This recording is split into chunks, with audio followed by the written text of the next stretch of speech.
جی السلام علیکم، میں ہوں عابد راہی اور آپ دیکھ رہے ہمارے یوٹیوب اور فیس بک چینل۔ آج ناظرین ہم بتائیں گے سلطان الپ ارسلان کی کہانی، آپ کو سنائیں گے ان کی زندگی کے بارے میں۔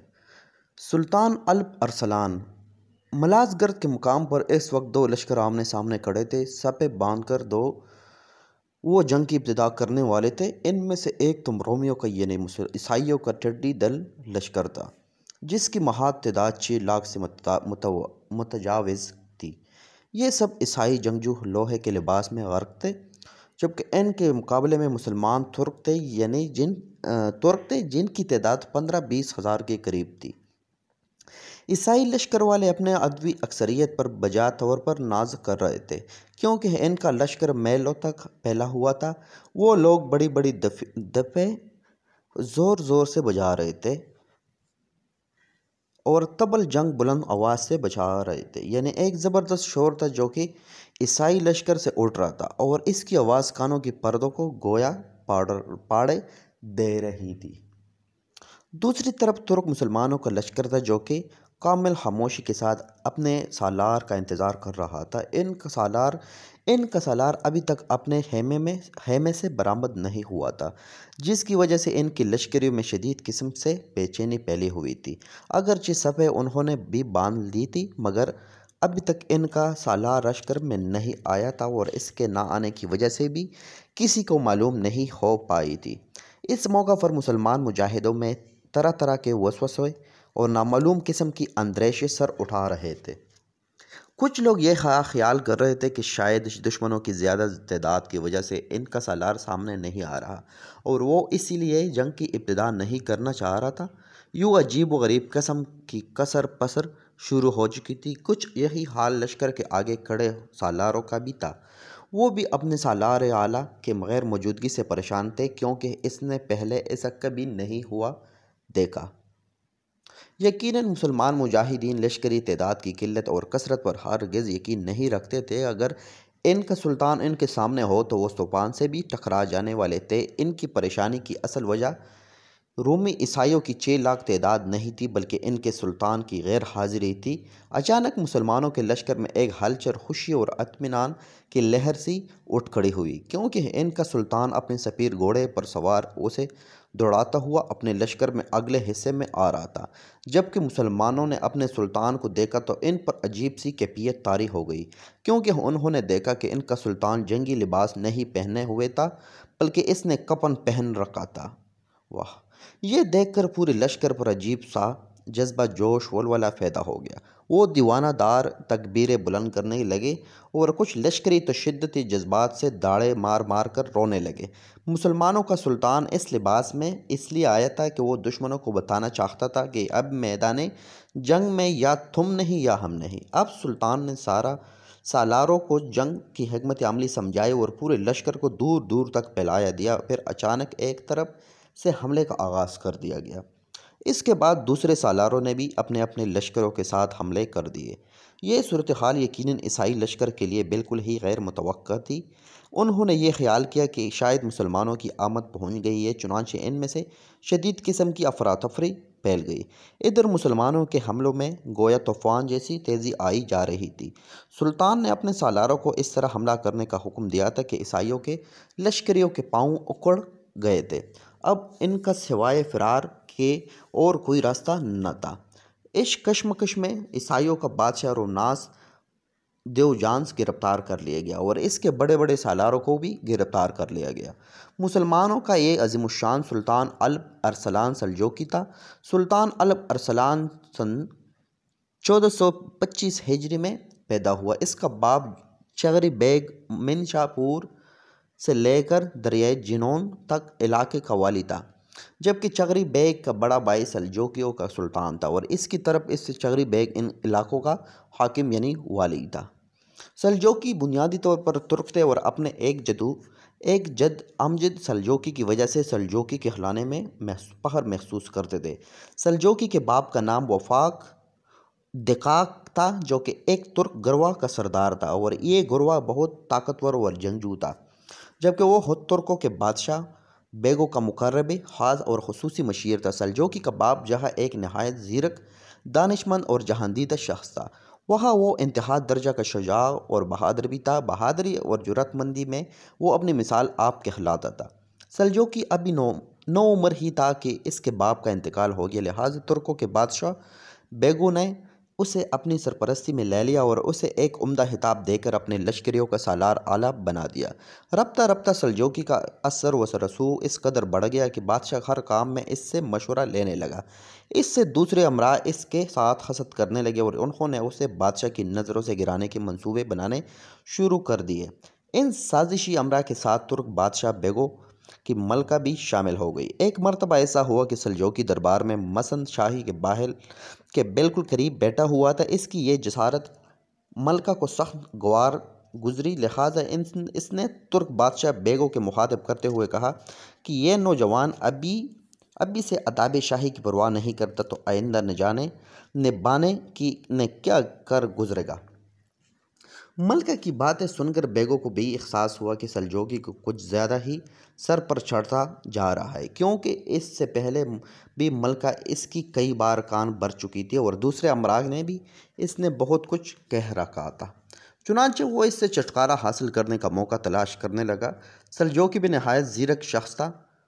اس نے بھی بانپ لیا کہ اگر آپ اس کا ساتھ بیگو کے ساتھ زیادہ دیر تک نہیں نبھا سکتا، چنانچہ اس نے وہاں سے رخت سفر باندھا اور مورائے النہر کی طرف چلا گیا۔ اس سے چند کے مقام پر رہائش اختیار کر لی۔ اس جگہ میں اس کے قبیلے کے دیگر افراد بھی آ پہنچے اور سب نے ہی اسلام قبول کر لیا۔ یہ ترک بنیادی طور پر نہایت بہادر اور جرأت مند تھے۔ اسلام قبول کرنے کے بعد سلجوقی ترکوں نے جس علاقے میں اقامت اختیار کی وہ بادشاہ بیگو کی عملداری میں آتا تھا۔ بیگو کی سلطنت کو ترکستان کہہ کر پکارا جاتا تھا۔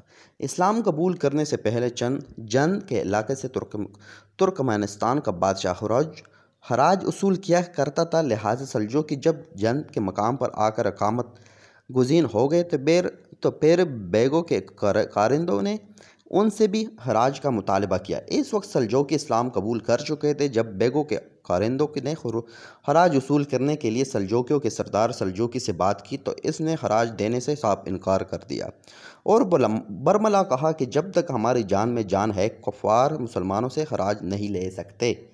اس موقع پر بیگو کے کارندوں نے ہتھیار سنبھال لیا اور دھمکیوں پر اتر آئے کہ اسی طرح یہ لوگ ڈرائے جائیں گے، مگر سلجوقی اور اس کے قبیلے کے لوگوں نے بھی ہتھیار اٹھا لیے۔ اسی طرح سلجوقی مسلمانوں اور بیگو کے کارندوں کے مابین نہایت ہولناک معرکہ ہوا، جس میں مسلمان ترک نے غیر مسلم ترکوں کو بدترین شکست سے دوچار کر کے بھاگنے پر مجبور کر دیا۔ اس کے بعد کبھی بیگو کے کارندوں کی ادھر آنے اور خراج طلب کرنے کی جرأت نہ ہوئی۔ ان واقعات کے بعد سلجوکیوں کے سردار سلجوق نے بخارا سے کوئی 30 میل کے فاصلے پر ایک قصبے کو اپنے صدر مقام قرار دے دیا اور دن رات اپنے قبائل کو منظم اور طاقتور بنانے میں سرگرم عمل ہو گیا۔ اس زمانے میں مورائے النہر سیاسی حلفشار میں بری طرح مبتلا تھا اور اس پر ایک شخص امیر النوح بن منصور سامانی کی زوال پذیر قائم ہو گئی۔ پھر اچانک ایسا ہوا کہ 382 میں شاعر کے بادشاہ بغراہان نے مورائے النہر پر یلغار کر دیا۔ امیر نوح بن منصور جو کہ ان علاقوں پر حاکم تھا، ان میں تو ان کے ساتھ مقابلہ کرنے کی سکت نہ تھی۔ چنانچہ اس نے سلجوقی کو یہ پیغام بھیجا کہ ہم سب ایک ہی کشتی کے سوار ہیں، ہم سب مسلمان ہیں اور اگر بغراہان نے مورائے النہر پر قبضہ کر لیا تو یہ سرزمین ہمارے لیے تنگ ہو جائے گی، اس لیے فوراً میری مدد کے لیے پہنچو تاکہ مل کر ان حملہ آوروں کا مقابلہ کرے۔ سلجوقی نے بھی معاملہ کی نزاکت کو بانپ لیا اور اس نے اپنے بیٹے اسرائیل کو ایک زبردست لشکر کے ساتھ امیر نوح کے مدد کے لیے بھیجا۔ بخارا کے قریب دونوں لشکروں کے درمیان ہولناک جنگ ہوئی۔ قمصان کارن پڑا جس میں بغراہان کو عبرتناک شکست ہوئی اور وہ اپنے علاقوں کی طرف بھاگ کھڑا ہوا۔ اس جنگ میں سلجوقی کے بیٹے اسرائیل اور اس کے لشکریوں نے ایک زبردست دلیری اور جرأت مندی کا مظاہرہ کیا تھا کہ سلجوقی مورائے النہر میں زبردست اہمیت اختیار کر گئے، مگر اس جنگ کے بعد سلجوقی زیادہ عرصہ تک زندہ نہ رہا اور 107 سال کی عمر میں اس جہان فانی سے کوچ کر گیا۔ وہ کے مقام پر ہی مدفون ہوا۔ سلطان طغرل بیگ دراصل بے اولاد تھا، جبکہ 4 سال پہلے اس کا چھوٹا بھائی اور سلطان الپ ارسلان کا باپ چغری بیگ بھی وفات پا چکا تھا۔ چغری بیگ کے بعد سلطان طغرل بیگ نے اس کے بیٹے الپ ارسلان کو اس کے باپ کی جگہ صوبہ مرد کا حاکم مقرر کر دیا تھا۔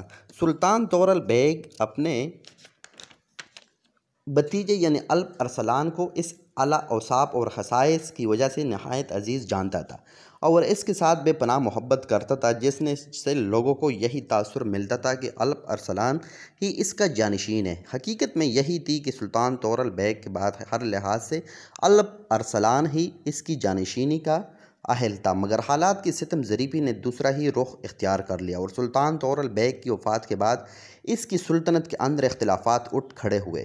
ہوائیوں کو جب الپ ارسلان کا باپ فوت ہوا تو اس کی ایک بیوہ کے ساتھ سلطان طغرل بیگ نے نکاح کر لیا اور اس کا بیٹا سلیمان نام کا تھا، جو کہ الپ ارسلان کا باپ سے سکا اور ماں سے سوتیلا تھا۔ اس کی ماں سلطان طغرل بیگ پر اکثر یہ دباؤ ڈالتی رہی کہ الپ ارسلان کی بجائے اس کے بیٹے سلیمان کو اپنا جانشین بنائے اور اس کو اپنی ولی عہد کا نامزد کر دے۔ چنانچہ سلطان طغرل بیگ نے اس کی دباؤ میں آ کر سلیمان کو اپنا ولی عہد نامزد کر دیا گیا۔ یہ وصیت چونکہ اس نے سلیمان کی ماں کے اصرار پر مجبوراً کی تھی، چنانچہ سلطنت کے امراء اور سالار بھی تقسیم ہو کر رہ گئے۔ کچھ تو سلیمان کا ساتھ دینا پسند کیا اور کچھ الپ ارسلان کے ساتھ ہو لیے۔ بدقسمتی سے یہ واقعات رونما ہو رہے تھے تو الپ ارسلان مرد شہر میں تھا، جبکہ سلطان طغرل بیگ کا مرکزی شہر یونشار تھا۔ سلطان کے تمام امراء اور عمائدین نیشاپور میں تھے، لہٰذا طغرل بیگ کے وزیر سلطنت عمید الملک نے بھی اس موقع پر سلیمان کا ساتھ دیا اور اس کو تخت نشین کروانے میں سر توڑ کوشش کی، لیکن اس کے باوجود اکثر باثر سلجوقی امراء اور سالار الپ ارسلان کو پسند کرتے تھے، کیونکہ وہ جانتے تھے کہ وہ شجاع ہے، دلیر ہے اور بہادر ہے، عقل مند ہے اور وہ فیصلہ کرنے کی جرأت و بصیرت بھی رکھتا ہے، لہٰذا وہ اس کے پرزور حامی تھے۔ اس موقع پر وہ بھی خاموش نہیں بیٹھے بلکہ متحد ہو کر قزوین بھی رکھتا ہے، لہٰذا وہ اس کے پرزور حامی تھے۔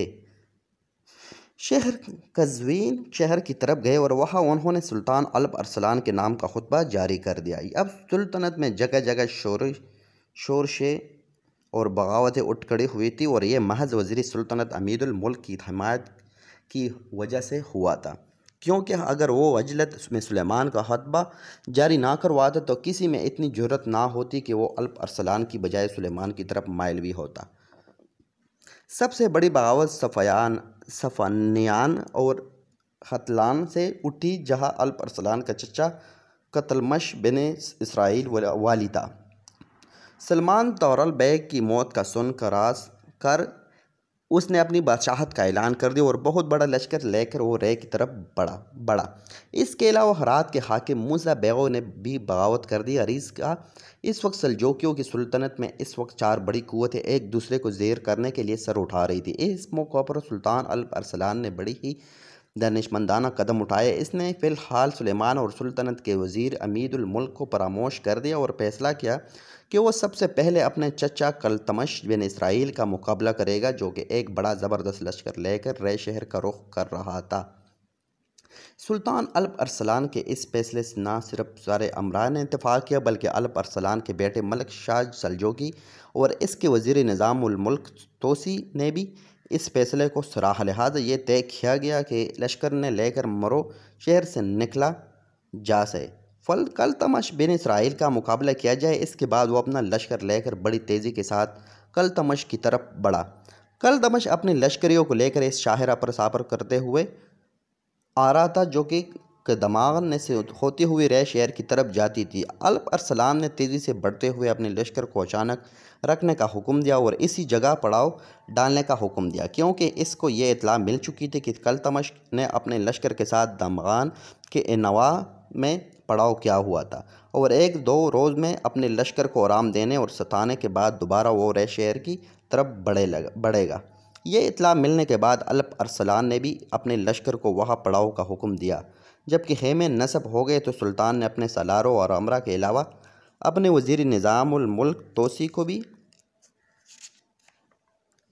اپنے خیمے میں بلا لیا۔ تمام لوگوں کو جب جمع ہوئے تو اس نے اس اطلاع کے بارے میں سب کو بتایا اور کہا کہ امیر میرے عزیزوں، میں چاہتا ہوں کہ مسلمان آپس میں ہرگز نہ ٹکرائے۔ اگر دونوں لشکر ٹکرائیں گے تو یقیناً دونوں طرف سے نقصان مسلمانوں کا ہی ہوگا۔ میں چاہتا ہوں کہ التمش کا مقابلہ کرنے سے پہلے اس کی طرف قاصد بھجوائے اور اسے پیشکش کرے کہ وہ بغاوت اور سرکشی سے باز رہے اور جس صوبے کو یا جس علاقے کو وہ پسند کرتا ہے اس کی نشاندہی کرے، میں اس علاقے کا حکمران بنا دوں گا۔ میں چاہتا ہوں کہ اگر التمش اس پیشکش کو قبول کرتا ہے تو پھر جن علاقوں کو وہ نشاندہی کرے گا ان علاقوں کا اسے حاکم بنا دیں گے۔ جو لشکر اس کے پاس ہے وہ اسے لے کر ان علاقوں کی طرف چلا جائے۔ اگر یہ معاملہ طے ہوتا تو التمش ابن اسرائیل کی طرف سے ہم مطمئن ہو جائیں گے۔ ایسی صورت میں میں یہ پسند کروں گا کہ اپنے لشکر کے ساتھ ہرات کا رخ کرو اور وہاں جو موسیٰ نے بغاوت کی ہے اس کا خاتمہ کر کے پھر رے شہر کا رخ کرو اور وہاں سلیمان کا معاملہ طے کرو۔ یہ میری ذاتی رائے ہے۔ آخری فیصلہ کے لیے میں اپنی رائے کو اپنے آپ سب کے سامنے پیش کرتا ہوں۔ جو فیصلہ سب کریں گے مجھے قبول ہوگا۔ سلطان الپ ارسلان کی اس پیشکش کے دوران اس کے تمام امراء سالار اور وزیر نظام ملک توسا سب لوگ آپس میں مشورہ کرتے رہے تھے۔ چنانچہ کچھ دیر کے بعد نظام الملک توسی نے الپ ارسلان کو دیکھتے ہوئے کہا کہ سلطان معظم، جو پیشکش آپ نے کی ہے اس پر سب نے غور کیا ہے اور ہم سب اس نتیجے پر پہنچے ہیں کہ اسی پر عمل کیا جائے گا۔ جب تمام امراء اور سالاروں نے سلطان کی تجویز سے اتفاق کیا تو قاصدوں کا انتخاب کیا گیا اور انہیں پیغام دے کر التمش کی طرف روانہ کیا گیا۔ یہ قاصد جب التمش کے لشکر میں داخل ہوئے تو ان کی دونوں قاصدوں کو التمش کے سامنے پیش کیا گیا۔ التمش نے پوچھا کہ کیا پیغام لائے ہو، تو انہوں نے سلطان کا تحریر بیان اسے پیش کر دیا۔ التمش نے اس بیان کو پڑھا اور بڑے غصے میں ان قاصدوں سے مخاطب ہو کر کہا۔